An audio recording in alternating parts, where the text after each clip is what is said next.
आज हमने आरबीओ के सामने जो धरना प्रदर्शन किया है उसमें हमने कुछ प्रमुख मांगे रखी हैं, जिसमें प्रमुखता की जो हमारी मांग है, एक तो हमारे कमीशन को बढ़ाया जाए। बहुत हमें नामात्र के मुकाबले कमीशन मिलता है खाते खोलने को लेकर।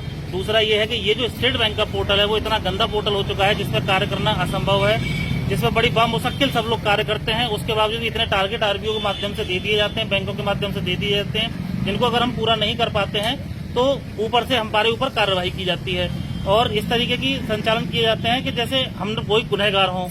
हम भी दूसरा ये है कि हमारे पास जितनी भी बैंक के परिसर में आपने देखा होगा, प्रधानमंत्री जी की योजनाओं का घर घर लाभ पहुंचाने के लिए उन्होंने ग्राहक सेवा केंद्र का स्थापना की। उन ग्राहक सेवा केंद्रों को बैंक से लगभग 1 से 2 किलोमीटर की दूरी में खुलना चाहिए, जिससे लोग और जनता उनका लाभ उठा सके।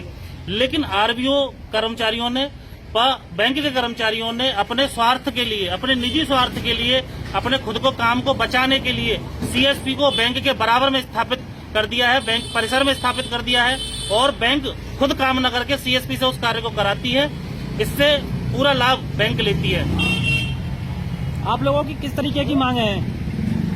हमारी मांग ये है कि जो भी ग्राहक सेवा केंद्र बैंक परिसर के अंदर खोले गए हैं, चाहे वो परिसर मालिक उसी ग्राहक सेवा केंद्र का क्यों ना हो, परिसर उसी का क्यों ना हो, वहाँ ग्राहक सेवा केंद्र संचालित नहीं होना चाहिए।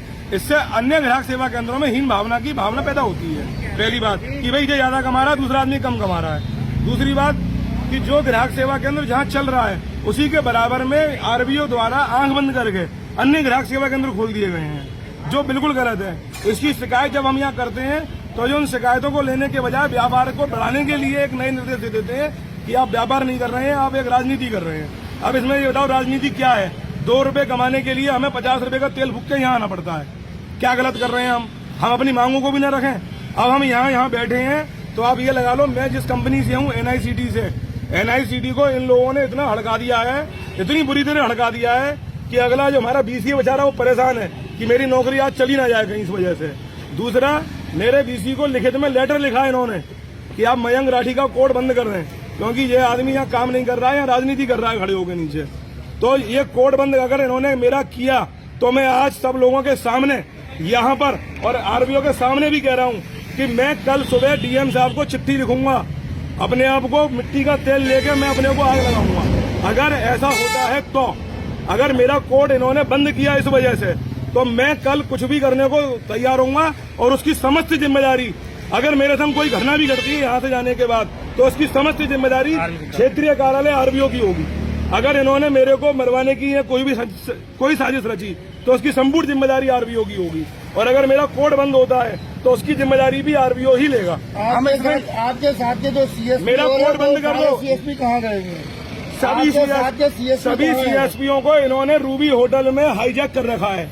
इन्होंने रूबी होटल में सबको एक एक करके काम के बहाने बुला लिया है और कुछ लोगों को ब्रांचों के अंदर ही बुला के उनसे काम कराया जा रहा है कि आप अपने ग्राहक सेवा केंद्र पे आज ना बैठें। सभी को बुलाया गया है। ऐसी एक एनआईसीटी नहीं है, ऐसी 50 कंपनियां हैं जो कंपनियां हमारे फील्ड में वर्क कर रही हैं। उन सारी कंपनियों के बीसी के माध्यम से सभी सीएसपीओ को बुलाकर सबको बैंकों के अंदर अलग अलग तरीके के कार्य दिए गए हैं।